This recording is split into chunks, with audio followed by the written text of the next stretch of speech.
Many years ago, I decided that I wanted to be a well-being expert. So after studying biology, I started a master's in neuroscience. And I traveled, I interned in different labs. I was really eager to learn different perspectives and aspects of well-being. Eventually, I moved out of my own country permanently, and I joined the psychology department at the University of Cambridge. And by that point, I'd built such a complete and varied, diverse picture of what well-being was that I genuinely thought I had it figured out. And one day, I was in the lab, and I felt this familiar pain come up my back and my hip. And the pain started to expand, up to the point that I had to drop down to the floor. Inevitably, at that moment, one of my colleagues stepped in. By that point, I was wrecked in pain, and I was crying. As I looked at her through my tears, I thought, there's definitely something wrong here. And whatever it is that I was refusing to face had nowhere left to hide, not even behind the door of the well-being laboratory. And so my colleague came to me and she said, "Are you okay?" And I replied to her as I realized it, there has to be a better way. There has to be a better reason for this. And my colleague, she was many steps ahead of me. She said, well, when you feel better and when you recover, then you can go and tell the story. And so I'm here. This pain I was experiencing is called fibromyalgia. It's a chronic pain syndrome, and the intense attack that I described is more an occasion than the rule. It's more of a general ache I have to get over every morning. I have this illness because I have hypermobility, which in and of itself isn't bad. It just means I have loose joints and loose circulatory system. And it does cause a little bit of fatigue sometimes. The real issue is when this fatigue is left unattended and piled up, or when it is added to stress, or when, like me, growing up doing gymnastics. The real contributing factor to making this happen was me. It was my shame. It was my consistently refusing to face the truth and applying this mind over matter resistance over it. And I didn't take action. I didn't take action because I was too busy to pay attention or too stressed. And when I did pay attention, even then, I would dismiss this as either me being lazy or oversensitive. That wasn't very subtle or varied. So I hid. And this was facilitated by the fact that there's some sort of social pressure to appear well. I feel like I'm standing here today because there might be someone in your surrounding who's in the same position I was, hiding. In fact, this invisible struggle is real for so many of us. As I speak now, there's 300 million people who are suffering from depression, and estimates predict that 800,000 of them will commit suicide in the upcoming year. This is not sensational and newsworthy headline matter. This is a silent killer.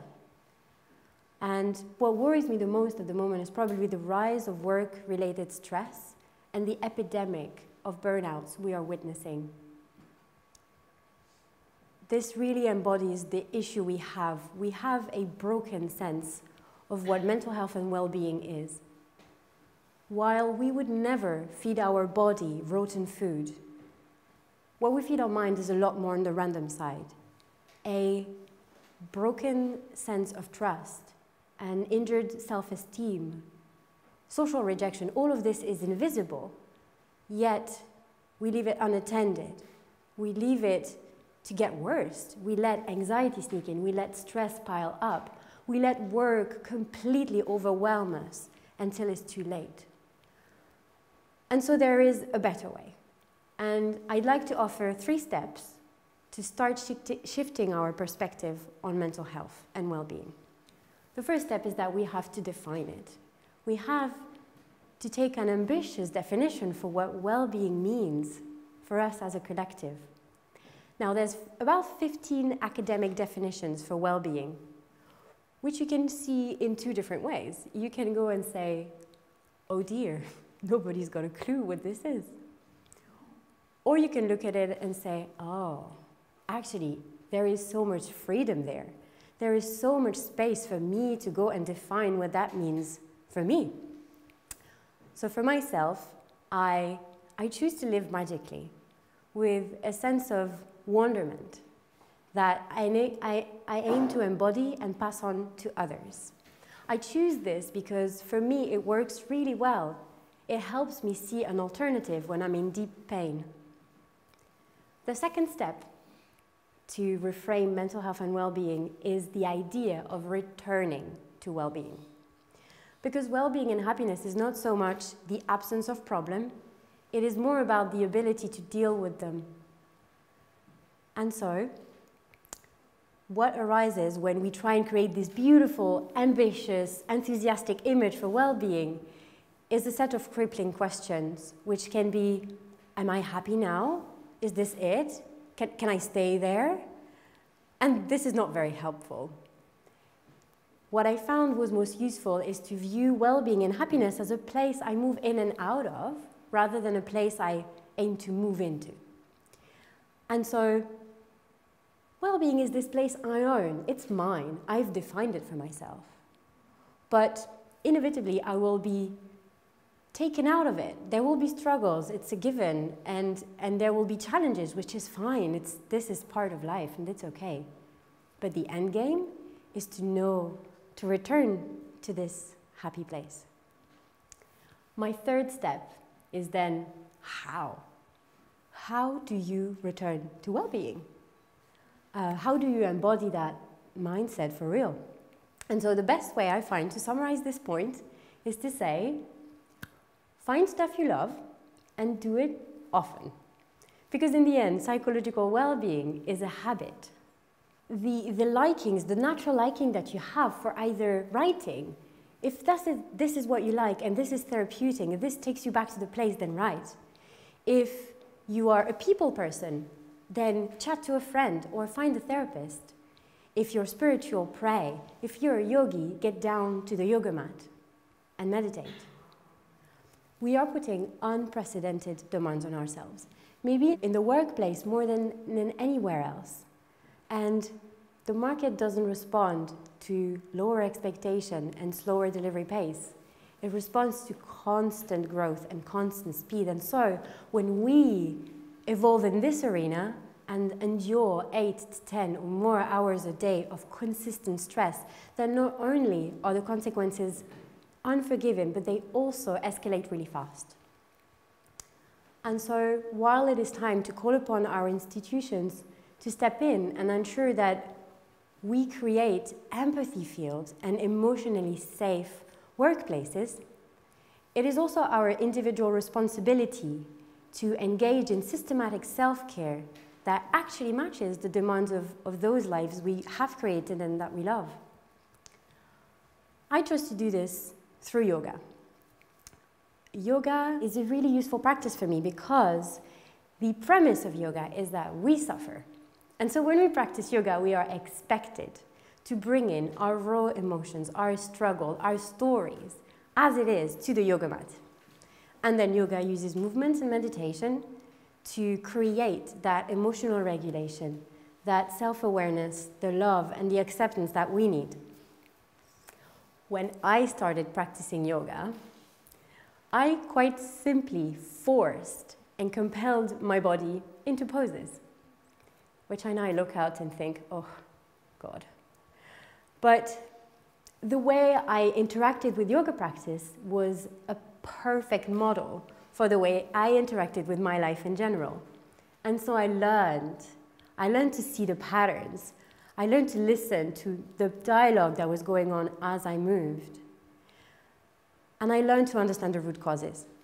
And now, I'm talking about yoga, but this is not about yoga. This is about the discipline of returning to mental health and psychological well-being. This is a discipline. This is an absolute necessity. We would never go about and question the fact that we brush our teeth. Is there a greater magical purpose behind teeth brushing? No. Yet we do it every day because it makes so much sense in the long run. And mental health should very much be the same. It is neither a luxury, nor should it be this emergency practice. It should come first. Yoga taught me to just relax into being. There's nowhere to go. There's nothing to do, and there's no role to play. And this is precious. This is not indulgence. And so this enabled me to return to Wonderment, this practice. And I'd like to say a word about Wonderment and why I believe this is an ambitious vision for well-being that we could all use. Wonderment literally reshapes our mental model of the world. When we stand wrapped in awe, our ego quiets down to let our brain encapsulate a larger version of reality. Awe also creates a state of selflessness that enables us to turn toward others and be a better help to our communities. Awe gave me more space to be amazed and fulfilled and a better help to others. So what is the hidden face of well-being? The hidden face of well-being is this deep sense of joy and peace and amazement that we miss out on. The hidden face of well-being is also this pretense happiness, this brave face we put on instead, and it's us all acting as if it was okay, whilst it just ends up making us feel more lonely and more depressed. So here we have an opportunity. We have an opportunity to truly redefine what it means to be well as a collective, to have a more authentic dialogue, and take real action. If we could create social contexts, be they families, workplaces, institutions, or cities, where there is an ambitious vision for what it means for us to be well as a collective, and where there's an emotional safe space for us to engage into that return to happiness by whatever means was most relevant to us, then we would create a world where we all stand a real chance to really thrive. Thank you.